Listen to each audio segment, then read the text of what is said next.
1 Corinthians 13 says, if I speak human or angelic tongues, but do not have love, I am a noisy gong or a clanging cymbal. If I have the gift of prophecy and understand all mysteries and all knowledge, and if I have all faith so that I can move mountains but do not have love, I am nothing. And if I give away all my possessions, if I give over my body in order to boast but do not have love, I gain nothing. Love is patient, love is kind, love does not envy, it is not boastful, it is not arrogant, it is not rude, it is not self-seeking, it is not irritable, and does not keep a record of wrongs. Love finds no joy in unrighteousness, but rejoices in the truth. It bears all things, believes all things, hopes all things, endures all things. Love never ends. We're going to spend 2 weeks talking about the idol of dating. I believe in my years of youth ministry, more than any other topic, the thing that has pulled good Christian kids away from following God completely is dating relationships. And they're not even always bad relationships. They can be healthy, good relationships that just take more time than God, take more focus than God. So I think it's crucial, I think it's critical in this series about idols that we're calling American Idols, that we learn to allow dating relationships to be based on love and based on God's plans.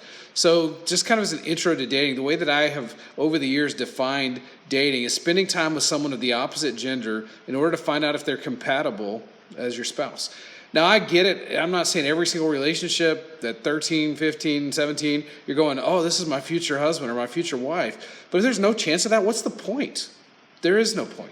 You're spending time with someone to see if you're compatible for life, compatible as spouses.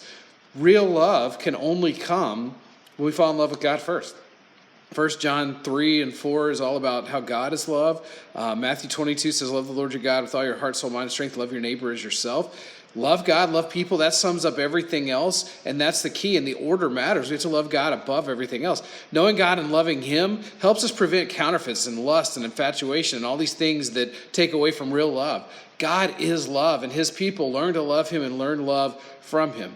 And if any person takes His place and any relationship takes His place, it's idolatry. Not just dating, others too, but as we're talking about dating, that's so critical to see. And that's what this whole series is about, is idolatry and putting things in the place of God. And we so often do that with dating relationships and even spouses. So let's spend a little bit of time tonight destroying what I call destroying popular dating myths.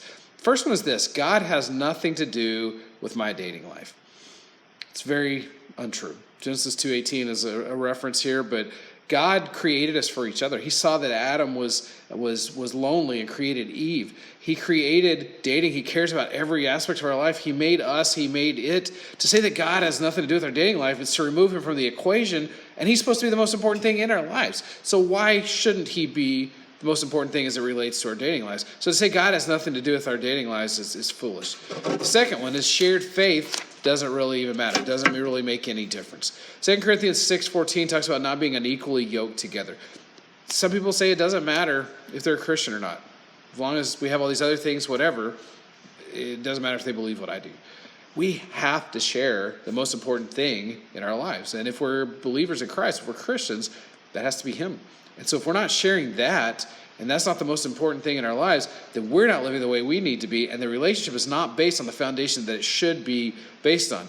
That Corinthians passage deals with yoking, and it had to do with putting two oxen of comparable strength and power and size and ability and so forth together in order to plow a field and things like that. One of the illustrations I use in youth group a lot of times is I'll have a chair out and have a girl in the youth group, usually a smaller, younger girl, whatever, stand up on the chair and try to pull me up into the chair, and they can't do it. No matter how hard they try, they can't do it. And then I'll pull once and yank them down, and they fall from the chair.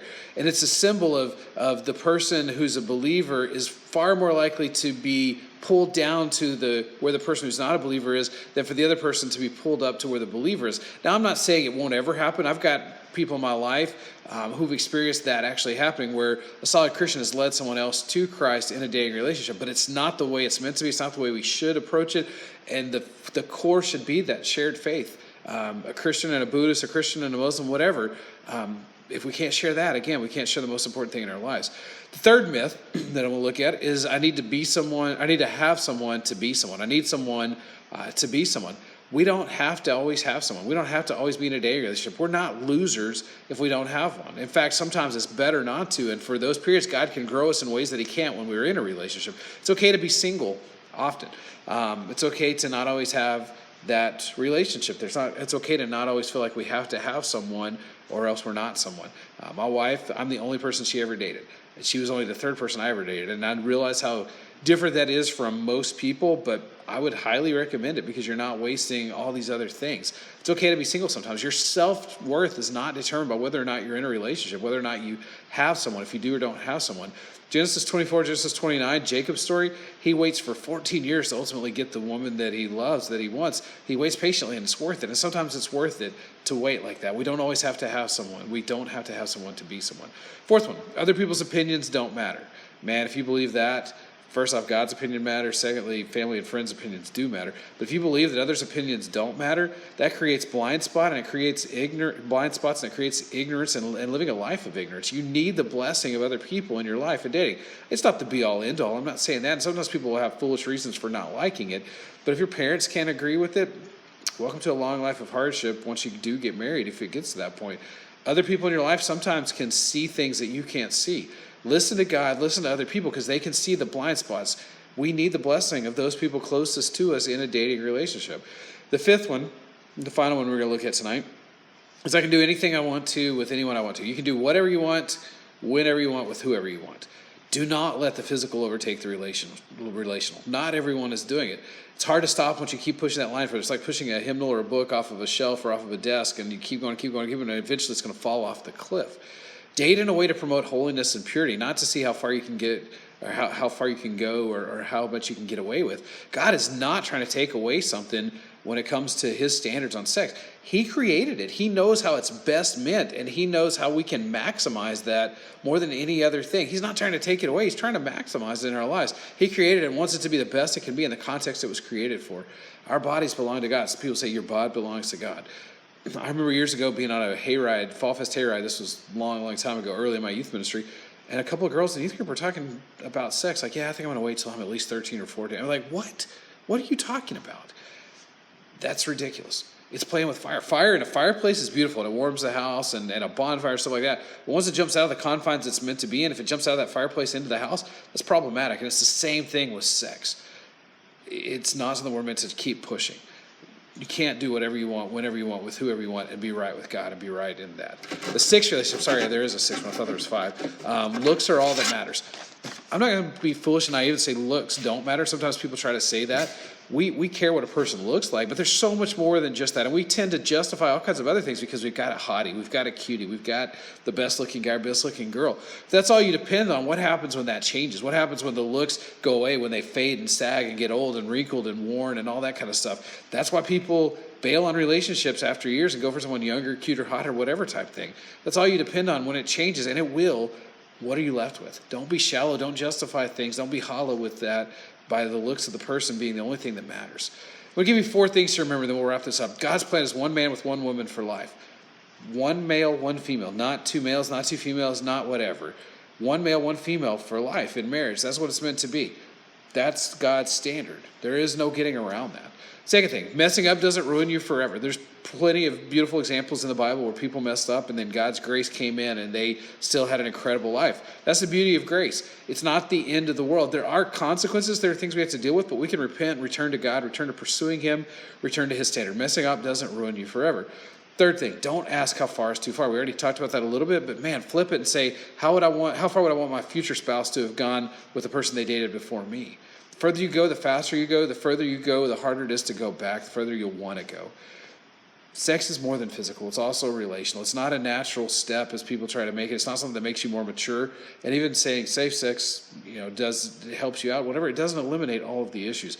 Don't ask how far is too far. Date in a standard to promote holiness and purity. And then finally, never settle for less than God's very best in your dating relationships. Don't just be in a relationship because someone's giving you attention or whatever and ignore all the red flags and ignore all the warning signs. Don't disrespect yourself, God, and others so much just to do that. It's not worth it just to say you have a relationship. Wait. Avoid the pain, the heartache, the emotion, all that kind of stuff, and know that God may have someone for you down the line, and it's worth the wait. For 2 weeks, we're going to discuss dating. It's the heart and soul of relationship or of teenage life, and it's the single biggest thing that can tear down or build up, spiritually especially. The most desperate ways I want us to live without regrets in that area.